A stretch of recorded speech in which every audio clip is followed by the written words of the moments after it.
Bienvenidos a mi canal de YouTube. Hoy tenemos un caso que permaneció más de 40 años sin resolver, hasta que gracias al avance de la tecnología pudieron confirmar la identidad del verdadero asesino.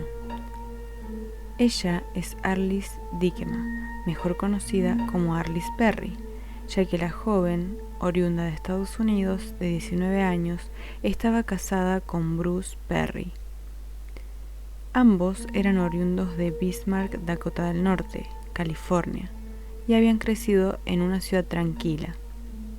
Juntos asistieron a la Bismarck High School, en donde se conocieron.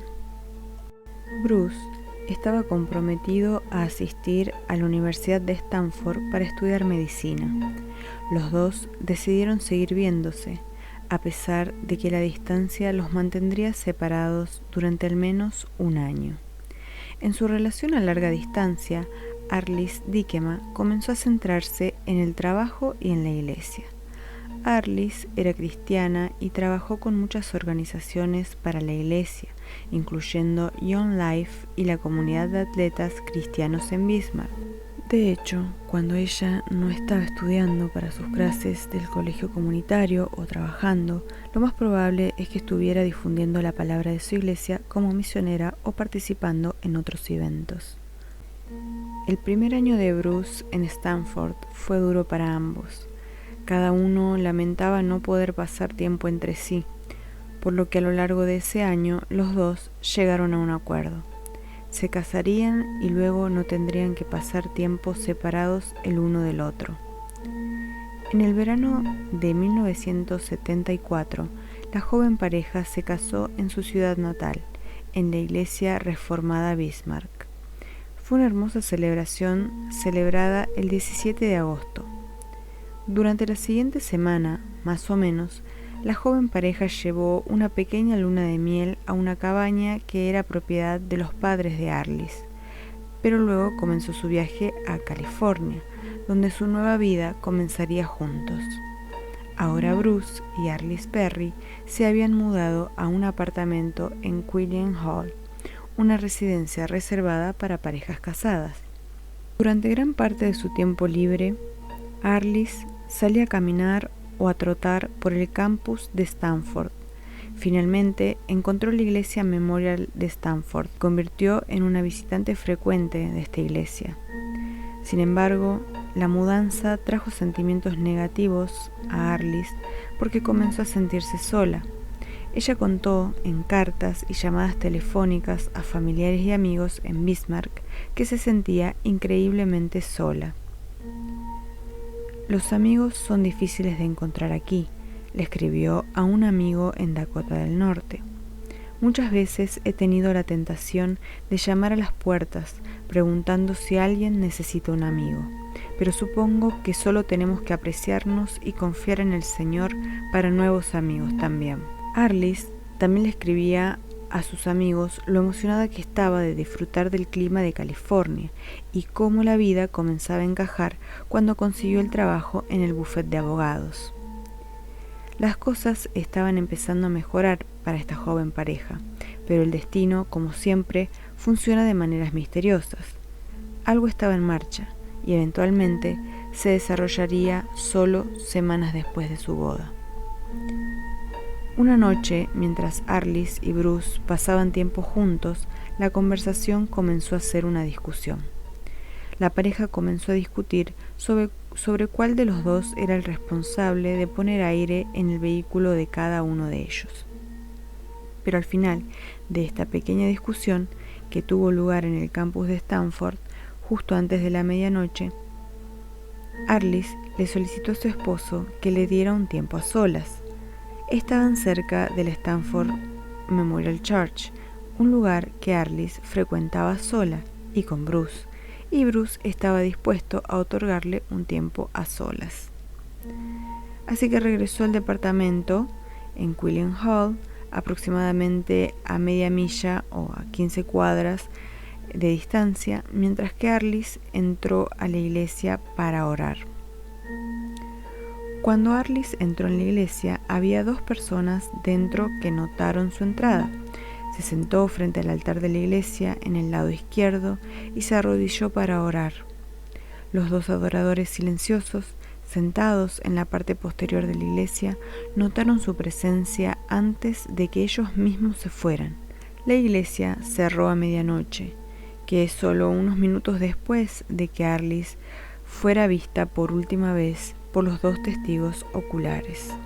Según su testimonio, el guardia de seguridad del campus entró brevemente en la iglesia y dio el siguiente mensaje: estamos cerrando por la noche.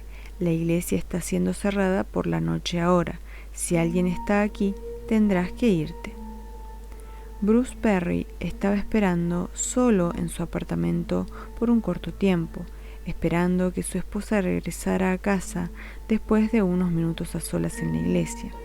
Solo vivían a media milla de distancia, que no está demasiado lejos, y a las 12:15 el miedo comenzó a persistir en la mente de Bruce. Según él, salió del apartamento y comenzó a dirigirse a la iglesia, con la esperanza de al menos encontrarse con Arliss en el camino. Bruce se sorprendió al llegar hasta la iglesia Memorial y encontrar las puertas cerradas y las luces apagadas. Viajó a una puerta lateral e incluso a la parte posterior de la iglesia, sin encontrar nada notable y sin puertas abiertas. Bruce sabía que Arliss no tenía tantos conocidos en la zona, así que regresó al apartamento que compartían y se encontró frente a una casa vacía. Comenzó a resignarse a las esperanzas de que Arliss estuviera molesta y que había decidido dar un paseo prolongado, o de alguna manera se quedó dormida dentro de la iglesia y regresaría a casa en cualquier momento. A más de 3 horas desde que la vieron por última vez, Bruce Perry decidió llamar a la policía e informar que su esposa había desaparecido. Bruce le comentó al oficial que estaba preocupado de que Arliss se hubiera quedado dormida dentro de la iglesia y como resultado hubiera quedado encerrada dentro. Los oficiales de seguridad de Stanford respondieron a la llamada, dirigiéndose a la iglesia Memorial. Parece que estos oficiales de seguridad no buscaron mucho, ya que encontraron las puertas de la iglesia cerradas e informaron que era poco probable que hubiera alguien adentro. A pesar de la gran naturaleza de la iglesia misma, no había forma de que vieran el interior y según los informes decidieron no seguir buscando allí. La verdad sobre Arliss Perry no sería descubierta hasta horas después por el mismo guardia de seguridad que había cerrado la iglesia Memorial de Stanford la noche anterior. Fue poco después de las 5:30 de la mañana y Stephen Cranford, el guardia de seguridad, estaba haciendo otro recorrido del campus. Caminaba por la iglesia Memorial comprobando que las puertas estaban cerradas y seguras, cuando notó que se había abierto una puerta lateral. La policía descubriría más tarde que se había forzado a abrir desde adentro, lo que llevó a muchas teorías sobre lo que había sucedido en esa fatídica noche. En el lado izquierdo de la iglesia, entre la primera fila de los bancos donde había sido vista por última vez por los dos testigos oculares horas antes, Cranford encontraría el cuerpo de Arliss Perry. Estaba desnuda de la cintura para abajo, con sus pantalones envueltos en su mitad inferior, casi de manera ritual. El guardia de seguridad del campus, Stephen, afirmó haber encontrado el cuerpo alrededor de las 5:45 de la madrugada del 13 de octubre, en la parte este de la iglesia, cerca del altar. Dijo que la encontró boca arriba, con las manos cruzadas sobre el pecho. En la parte posterior de la cabeza sobresalía un picahielos al que le faltaba parte del mango que estaba roto. Los últimos momentos de Arliss Perry habían sido brutales y aterradores. Había sido golpeada y ahogada, pero eso no era lo que la había matado. Quienquiera que fuera su asesino había venido preparado y trajo consigo un picahielos. Ya sea antes de que la mataran o incluso después de su brutal muerte, su cuerpo había sido arreglado y abusado de una manera sádica. Su blusa estaba abierta y sus brazos fríos se sostenían sobre su pecho, sosteniendo cerca una vela de altar colocada entre sus senos. Una gran vela de 30 pulgadas había sido forzada a entrar en su vagina como una profanación sangrienta de su cuerpo. Inmediatamente, el oficial llamó a sus superiores, que se pusieron en contacto con el departamento del sheriff de Santa Clara, que tenía jurisdicción penal sobre la Universidad de Stanford. Cranford testificó ante la policía y declaró que había cerrado la iglesia poco después de la medianoche, después de notar que no había actividad aparente adentro. También afirmó, más tarde, se descubrió que era falso, haber revisado las puertas alrededor de las 2 de la madrugada y descubrió que todavía estaban cerradas. Cuando Cranford visitó la iglesia a las 5:45 de la mañana para abrirla durante el día, dijo que encontró la puerta del lado oeste abierta y que había sido forzada desde adentro.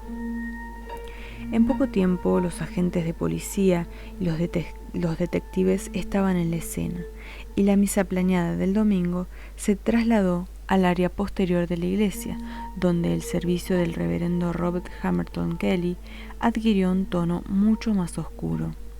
Durante la investigación, el esposo de Arliss era el primer sospechoso, pero pasó una prueba del polígrafo con bastante facilidad. Para ellos, esto fue suficiente para eliminar a Bruce Perry. Parecía que Arliss no había sido violada por su asesino, pero estaba la cuestión de la vela encontrada dentro de ella, y había una almohada de la iglesia encontrada cerca del cuerpo que tenía semen. Hablando de la vela encontrada en la vagina de Arliss, la policía pudo levantar una huella de la palma de la superficie de la vela, una huella de palma que no coincidía con Bruce Perry o con el guardia de seguridad que descubrió el cuerpo, Stephen Cranford. Se centraron en encontrar una coincidencia para la impresión, pero no tuvieron suerte en los más de 100 sospechosos que echaron un vistazo. La policía comenzó a determinar que Arliss había sido asesinada aproximadamente a la medianoche, lo que significa que Stephen Cranford, el guardia de seguridad, probablemente no había revisado la iglesia memorial después de las 2 a.m. como había dicho. Si efectivamente había hecho una búsqueda en la iglesia en ese momento, entonces implicaba que Arliss todavía estaba viva y mantenida oculta por su atacante, al menos de alguna manera.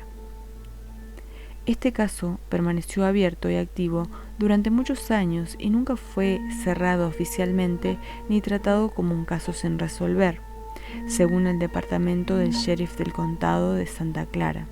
En 2018, sin embargo, Cranford fue vinculado definitivamente al asesinato después de una prueba más avanzada de ADN. En 1974 no se tomaban muestras de ADN de los sospechosos, pero Cranford había sido procesado por el robo de libros y obras de arte de la Universidad de Stanford en 1992, y ahí sí había entrado en el registro. Como consecuencia del robo de los libros, Cranford perdió su trabajo como guardia de seguridad y no tenía un domicilio registrado. El 28 de junio de 2018, cuando la policía llegó a la residencia de Cranford con una orden de allanamiento, el ex guardia de seguridad preguntó quiénes eran y cuando los policías se identificaron, les pidió unos minutos para vestirse sin abrir la puerta de su casa. Unos minutos después escucharon un tiro, así que decidieron entrar a la casa y encontraron a Cranford muerto sobre la cama con un disparo en la cabeza. Stephen Cranford pudo vivir 43 años libre, habiendo cometido un macabro crimen, y se fue de esta vida sin haber pagado por lo que le hizo a Arliss Perry. Al menos este caso pudo tener un cierre definitivo, y esperamos que Arliss Perry descanse en paz. El caso de Arliss Perry nos recuerda que incluso en los lugares más sagrados puede habitar la oscuridad. Aunque la verdad tardó más de 40 años en salir a la luz, muchas preguntas siguen sin respuesta. ¿Vos qué pensás? ¿Fue realmente un crimen aislado o hay algo más detrás de esta historia? Te leo en los comentarios. Si te gustó este video, no te olvides de dejar tu like, suscribirte y activar la campanita para no perderte los próximos casos. Gracias por estar del otro lado. Nos vemos en el próximo misterio.